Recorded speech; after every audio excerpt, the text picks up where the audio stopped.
看宜兰县公办民营的实验教育学校林文国中小今年委办的合约阁还未通过，县政府是承诺讲会继续来办理，让学生会当维持原本的学习的形态。也毋过教育部是要求讲林文学校应该爱回归一般的公立学校哦，敢会当继续以实验学校来办理是阁有争议。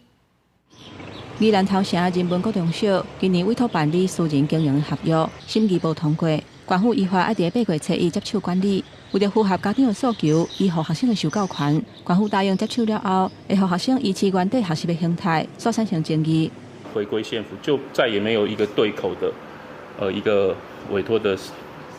人了。那这时候他的所有的校务运作应该回归到一般的公立学校底下，然后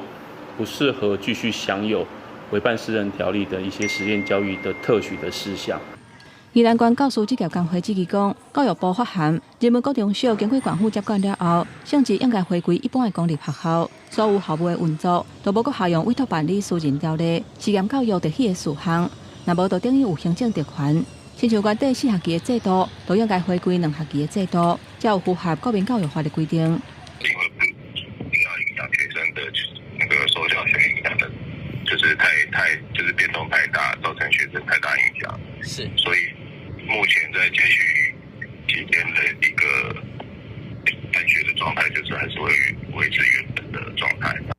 不过，人文的家长认为讲，学生现有学习的形态若袂当依持变动伤大，会严重影响受教权。县府未来若因为法规有任何的变动，应该量早甲家长沟通。另外，国教组还是另外的重点，就是针对学校的一些制度、学习面的部分，希望由这个临时校务管理委员会跟县府要与学校校内来充分沟通，达成共识。县府表示，根据教育部发函，人文国中小的性质虽然是一般的公立学校，不过嘛讲到针对学校的制度，应该爱由临时校务管理委员会，也有县府甲家长充分沟通，达成共识，以及学生的受教权是上界主要的考虑，才豆豆来做调整。未来县府会以函时来办理。记者综合报道。